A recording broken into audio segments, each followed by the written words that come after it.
di Indonesia ada distributor leader-leader yang mengumpulkan 60 miliar dalam waktu 7 tahun.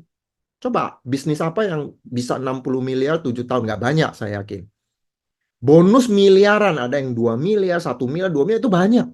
Leader-leader MLM di Indonesia yang bonusnya miliaran per bulan itu banyak. Nah, inilah potensi income Anda kalau Anda serius jalankan bisnis MLM. Kata kuncinya serius. Karena banyak yang nggak serius. Ya, oke. Dan kabar baiknya, pemerintah mendukung industri MLM. Didukung oleh pemerintah. Makanya ada surat izin usaha penjual langsung, SUL. Itu artinya MLM itu sudah legal, didukung oleh pemerintah, sudah ada izin legal bisa beroperasi.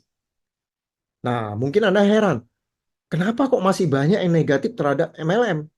Melihat industri MLM itu masih berpotensi berkembang, banyak leader-leader yang berubah hidupnya karena bisnis MLM, punya income ratusan juta per bulan, miliaran per bulan. Kenapa masih banyak yang negatif terhadap MLM? Salah satu penyebabnya, teman-teman, karena ada banyak bisnis tipuan mengatasnamakan MLM. Ini yang kita sebut money game. Money game ya, permainan uang. Karena yang di bisnis MLM money game ini, itu perputarannya perputaran uang. Ya, yang kita sering sebut skema Ponzi, bisnis piramid, investasi bodong. Nah, perlu saya jelaskan di sini bahwa yang namanya money game ya itu mengatasnamakan MLM tapi bukan MLM. Jadi MLM yang didukung pemerintah yang ada sub L itu bukan money game. Nah, kalau skema Ponzi teman-teman itu membayar bonus dari uang member yang disetor. Makanya ini tipuan. Kenapa? Karena gini teman-teman. Jadi nggak ada produk yang dijual. Produknya itu kedok. Hanya formalitas saja. Yang terjadi itu adalah perputaran uang aja. Ya, jadi dia bayar bonus dari uang member yang di store. Dan ini skema yang berbahaya. Makanya bentuknya itu piramid kan, dari atas kecil ke bawahnya makin banyak. Nah, member-member baru yang di bawah ini yang baru join itu uangnya dibuat membayar leader-leader di atasnya. Nah, skema Ponzi seperti ini, suatu saat apa yang terjadi? Uang member yang masuk kan nggak bisa terus-menerus eksponensial, makin lama makin gede, makin lama nggak bisa seperti itu. Suatu saat dia pasti akan stop dan berkurang. Nah, ketika bonus member-member yang masuk atau member baru ya, yang bergabung itu jumlahnya sudah tidak mencukupi untuk membayar leader-leader yang sudah lebih dulu join di atas, maka terjadilah scam, di mana perusahaan MLM money game tersebut membayar bonus leadernya, mereka harus kabur. Itu namanya scam. Nah, akhirnya banyak orang yang sudah setorin duitnya, hanya dapat janji-janji palsu. Uangnya hilang. Nah, itu yang namanya money game. Jadi skema Ponzi itu udah pasti scam. Jadi jangan jangan percaya kalau ada orang bilang ini beda, ini beda. Jadi kalau udah ada kata ini beda, hati-hati teman-teman. Mungkin hitungan bulan aja uang Anda hilang. Karena skema Ponzi. Untuk membayar leader-leader yang join sebelumnya, dia bayar dari member-member orang baru. Nah, ketika orang barunya nggak bergabung, ya perusahaan akan kabur. Ya. Nah, skema Ponzi juga sering disebut bisnis piramid. Jadi kalau Anda dengar piramid-piramid, sebenarnya itu sama dengan Ponzi. Dan itu ilegal, money game. Dan disebut piramid itu bukan karena bentuk bentuk segitiga. Bukan ya, bukan itu. Ya, piramid itu memang segitiga. Tapi bisnis piramid disebut ilegal bukan karena bentuknya segitiga, bentuknya seperti piramid, bukan itu, tapi karena dia Ponzi. Dia akan dia akan kabur. Dia akan meninggalkan orang-orang yang rugi. Ya, karena itu dia disebut sebagai bisnis piramid, bisnis ilegal. Bukan karena bentuk. Kenapa? Karena MLM yang benar, yang dapat sub L, yang jual produk yang bagus, itu juga bentuknya piramid. Ya, jadi kalau skema piramid itu nggak salah. Bahkan di perusahaan-perusahaan, struktur manajemen di perusahaan-perusahaan juga piramid, betul nggak? CEO atau presiden direkturnya cuma satu. Terus ada beberapa direktur, di bawahnya akan ada lebih banyak manajer, di bawahnya akan lebih banyak lagi supervisor, kepala bagian, lalu baru di bawahnya staff. Ya, jadi struktur manajemen di perusahaan biasa pun di perkantoran itu juga piramid dan bukan karena bentuknya disebut ilegal. Ya, jadi disebut bisnis piramid ini bukan karena bentuknya ya. Jangan nanti Anda lihat, oh kan MLM kan bentuknya segitiga, itu ilegal. Bukan itu. Ya, bisnis piramid itu ilegal karena dia Ponzi, membayar bonus dari member baru. Sehingga suatu saat akan scam, dia akan kabur. Nah, itulah money game. Nah, ciri-ciri money game apa? Bapak Ibu ingat ada beberapa ciri yang saya akan bahas di sini. Intinya menjanjikan keuntungan besar secara cepat tanpa kerja keras. Ya, ingat, tanpa kerja keras. Mengiming-imingi orang cepat kaya tanpa kerja keras. Kalau Anda ditawarkan bisnis, di mana lu join aja pasti untung, nggak usah kerja, duduk-duduk diam-diam dapat bonus. Money game itu. Kalau bisnis MLM yang benar itu kita nggak pernah janji-janji palsu, kita nggak pernah iming-imingi, kita selalu bilang Anda harus kerja keras. Nah, itu baru MLM yang benar. Ya, mudah-mudahan teman-teman sadar di sini bahwa jangan diiming-imingi dengan sukses kaya raya tanpa kerja. Itu Anda dibohongin. Ya, saya paling benci dengan orang iming-imingi lu nggak usah kerja kaya. Logika saya nggak masuk. Tapi kalau kamu untuk sukses harus kerja keras, nah itu baru masuk akal. Karena nggak ada yang namanya nggak usah kerja keras, kaya raya. Nggak. Semua kesuksesan harus diperjuangkan. Ya. Nah, kalau produknya investasi yang nggak jelas, kalau udah bentuk-bentuk investasi lah, hati-hati teman-teman. Walaupun orang yang tawarin Anda bilang, ini beda. Hati-hati. Kalau produknya investasi yang nggak jelas, itu udah namanya investasi bodong ya. Member mendapat bonus dari perekrutan member, bukan dari produk yang terjual. Kalaupun ada produk, itu hanya kedok. Oke, sekali lagi ya, kalaupun ada produk, bukan produk itu sebenarnya yang dijual, tapi uangnya dan harganya nggak masuk akal. Misalnya ada sabun yang kalau kita beli di pasar 100.000 dijual 5 juta. Itu kan udah nggak masuk akal, teman-teman. Nah, hati-hati kalau yang kayak gitu. Itu berarti money game terselubung. Member dijanjikan keuntungan fix. Misalnya 1% per hari. Atau 2% per hari. Atau ya mungkin sekarang 0,5% per hari. Ya, ada teman-teman hati-hati. Kalau Anda ditawarkan nggak usah kerja, tapi dapat persentase per hari, itu berarti money game. Dijanjikan kenaikan saham perusahaan, aset kripto mungkin di kemudian hari. Jadi Anda disuruh beli aset perusahaan, saham perusahaan, atau beli kripto lah ya, kripto baru gitu ya, aset kripto yang baru. Sekarang harganya masih murah. Lalu Anda dijanjikan suatu saat ini akan naik, 2 tahun lagi akan naik. Hati-hati yang seperti itu. Boro-boro naik, perusahaannya tutup. Itu udah ciri-ciri money game. Profitnya 20-30% per bulan dari uang yang disetor itu udah nggak masuk akal. Deposito aja cuma 4-5% per tahun loh Bapak Ibu. Ya, jadi jangan diiming-imingi dengan keuntungan tanpa kerja keras. Nah, ini namanya money game. Hati-hati. Jadi MLM bukan money game. Nah, tapi kenapa walaupun orang udah tahu MLM bukan money game, kenapa MLM yang benar pun tetap ada orang negatif? MLM yang sudah masuk SUP L, sudah ada SUP L, sudah diakui di banyak negara, bahkan dari luar masuk ya, itu MLM yang benar-benar produknya berkualitas. Tetap aja ada yang negatif. Kenapa seperti itu? Karena mayoritas distributor MLM terdidik dengan benar. Nggak semua MLM punya support system. Nggak semua MLM punya pendidikan yang bagus. Kebanyakan distributor baru join tidak dididik dengan benar. Akibatnya apa?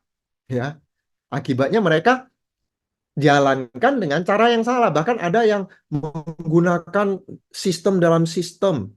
Ya, MLM-nya benar, tapi mereka bikin paket-paket yang kayak money game. Itu terjadi juga, Bapak Ibu. Ya, ya itu karena tidak dididik dengan benar. Bahkan ada yang jalani dengan cara mengiming-imingi orang. Ini MLM benar loh, tapi dia bilang, kamu join aja, nanti saya yang kerjakan. Kamu akan dapat bonus. Ya, ada iming-iming seperti itu. Ya, jadi banyak distributor tidak diperlengkapi dengan teknik yang benar, yang etis untuk jalankan bisnis MLM. Ya, sehingga yang terjadi adalah orang-orang merasa ditipu, merasa dibohongin. Ya, saya dijanjiin oleh upline saya join aja dia kerjakan bisnis saya. Ternyata tidak. Akhirnya mereka jadi negatif sama MLM. Langsung mereka bilang MLM itu bisnis tipuan. Padahal yang nipu itu oknumnya yang nawarin dia. Dan oknumnya itu, ya upline-nya itu tidak terdidik dengan benar. Sehingga akhirnya membawa nama, membawa pencemaran atas nama MLM yang benar. Lalu yang kedua, alasan kedua adalah tingginya tingkat kegagalan. Ya, nanti saya akan bahas ya, kenapa banyak yang gagal. Tapi di MLM memang banyak yang nggak berhasil, banyak yang join nggak berhasil, yang join, yang sukses nggak banyak. Nah, karena banyak yang gagal, akhirnya mereka bilang "Ah, MLM tuh bohong, MLM tuh bohong." Atau dengar dari tetangganya udah pernah join MLM gagal, ada saudaranya, ada temannya yang pernah join MLM gagal. Dan kegagalan itu ya, itu berita negatif itu cepat sekali menyebar.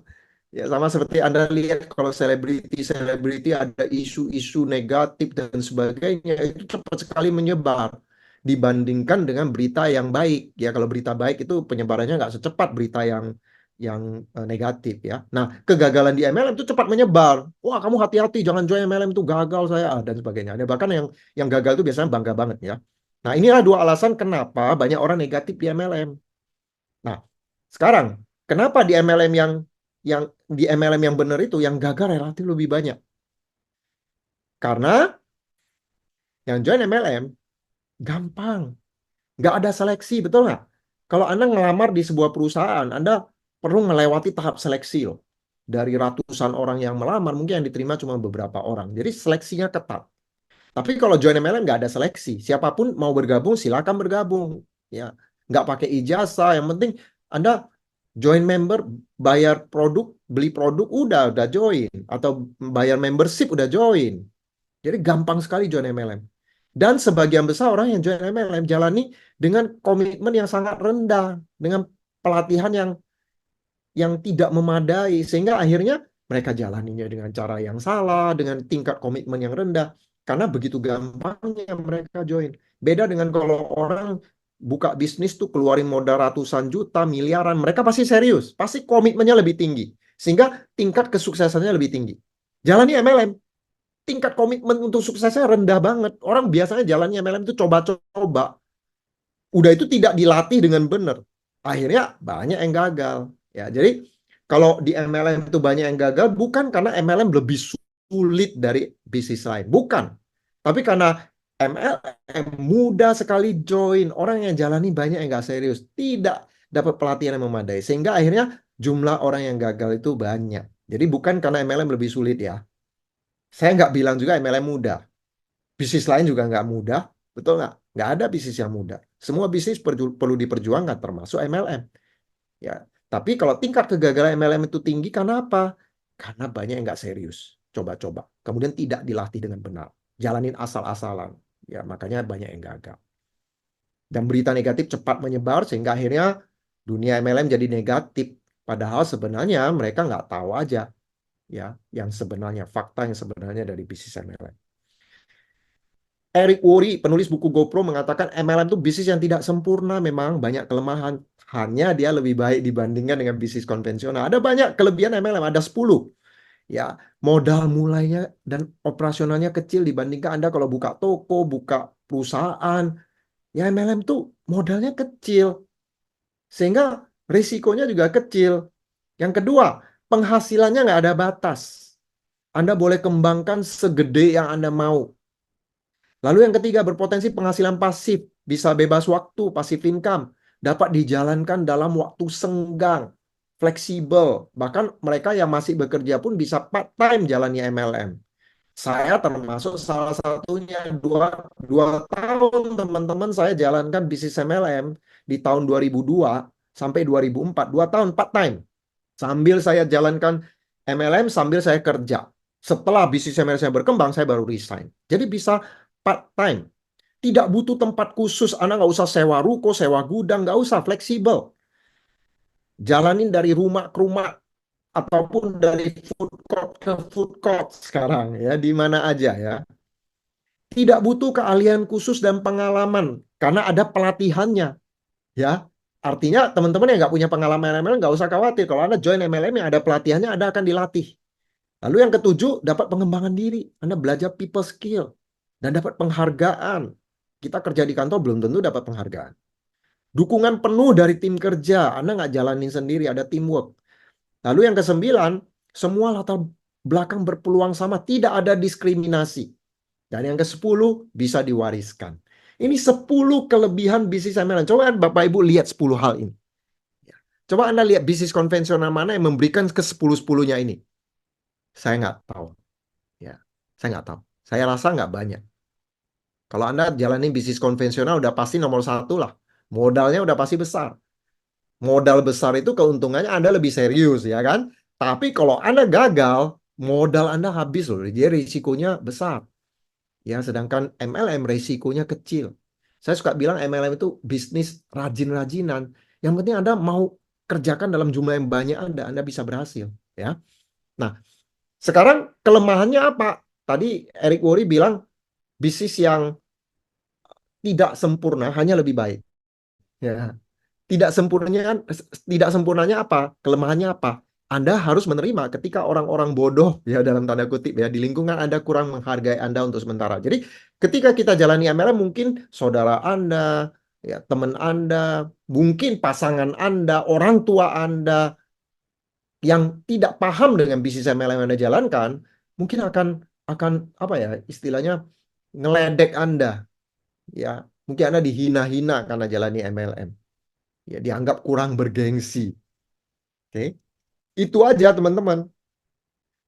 Banyak leader yang sekarang udah sukses, ketika awal jalani MLM mereka menghadapi ini. Saya juga dulu ada teman-teman sekolah saya yang seperti agak merendahkan saya karena saya jalani MLM. Biarin aja, hidup-hidup saya. Saya berjuang dan ketika saya sukses, ternyata MLM tidak seperti yang mereka perkirakan. Ya kan? Nah, makanya Jim Donnan, pendiri dari Support System Network 21, beliau mengatakan MLM itu adalah keindahan yang tersamar. Ini indah tapi tersamar. Hidden game ya, hidden game tadi ya. Kalau orang nggak bener-bener pelajari fakta-faktanya, orang nggak tahu potensi MLM itu besar banget. Ya. Di luar sana banyak yang negatif, mengatakan MLM susah lah, banyak yang gagal. Betul nggak? Ini kan paling banyak kan? MLM itu susah, banyak yang gagal. Pertanyaan saya, emang MLM, apakah bisnis lain selain MLM itu gampang? Jadi kalau Anda ketemu orang bilang MLM susah, tanya dia, ada yang lebih gampang dari MLM, tapi bisa memberikan passive income, penghasilan tanpa batas, dengan modal yang relatif kecil, dengan risiko kecil. Ada nggak? Tanyain aja, apa bisnis yang lebih gampang dari MLM? Piramida sukses tuh kayak gini. Memang orang yang sukses ada di atas itu lebih sedikit. Sedangkan yang di bawah itu orang gagal. Jadi dimanapun juga, industri apapun juga, orang sukses pasti lebih sedikit. Ini namanya piramida sukses di dunia nyata. Ya. Jangan berharap yang kayak gini, betul nggak?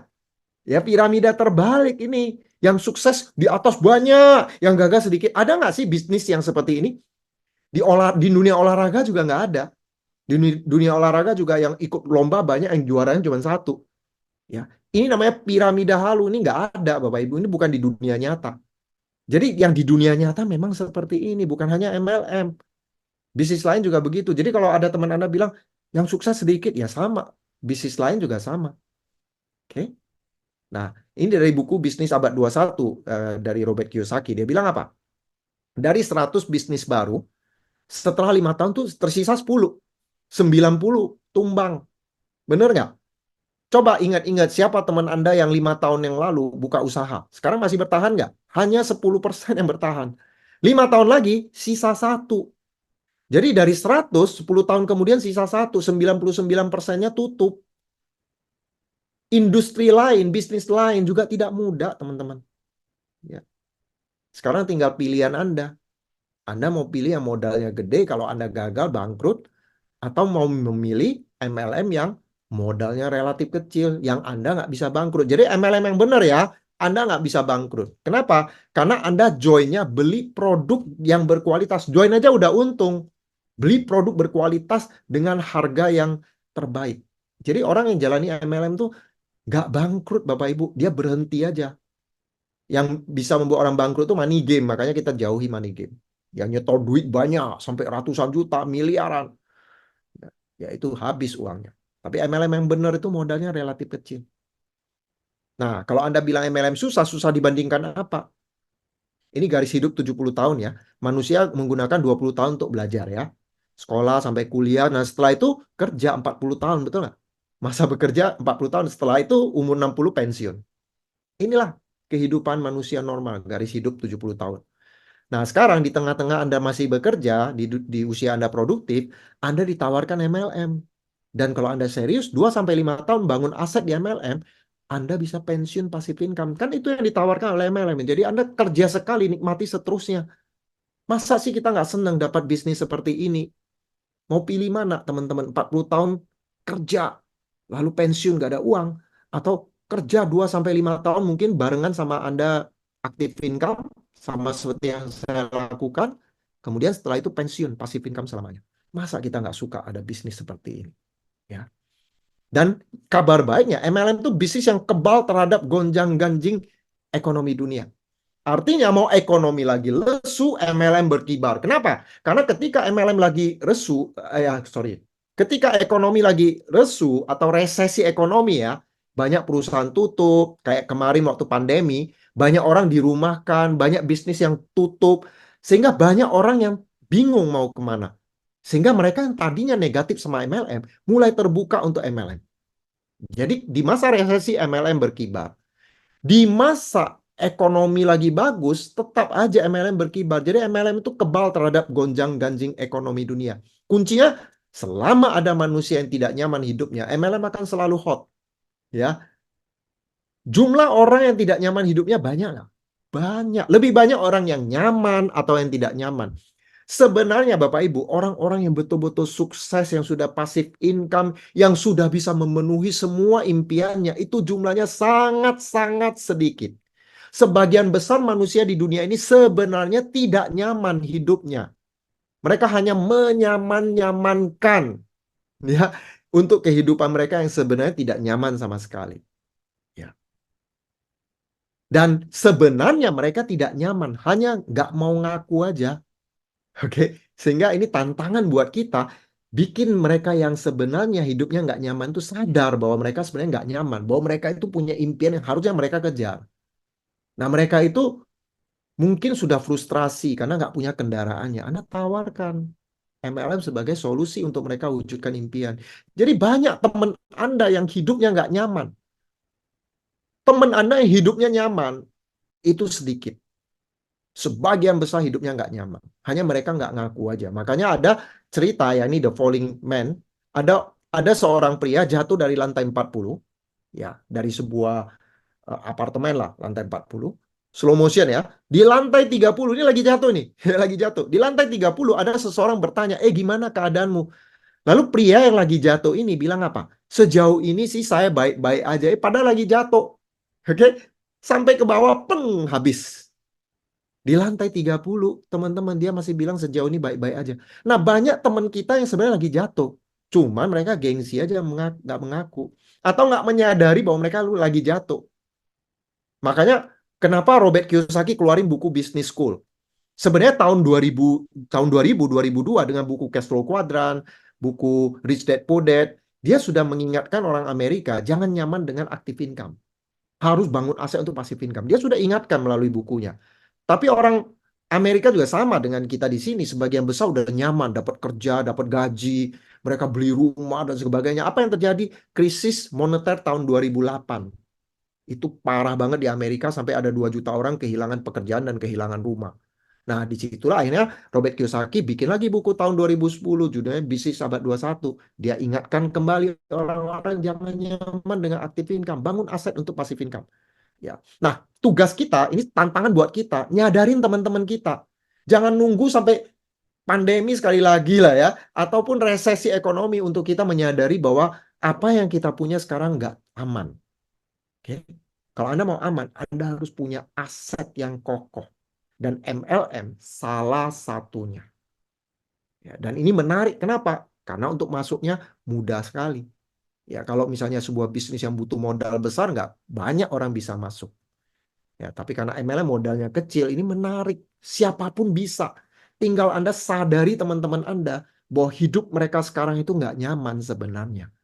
Mereka perlu bisnis MLM untuk memenuhi impian mereka. Ya, oke, we are looking for someone who are looking. Kita cari orang yang sedang mencari.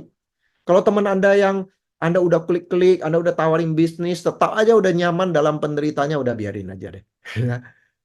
Cari orang yang hidupnya nggak nyaman. Kita mencari orang yang sedang mencari. Orang yang cari peluang.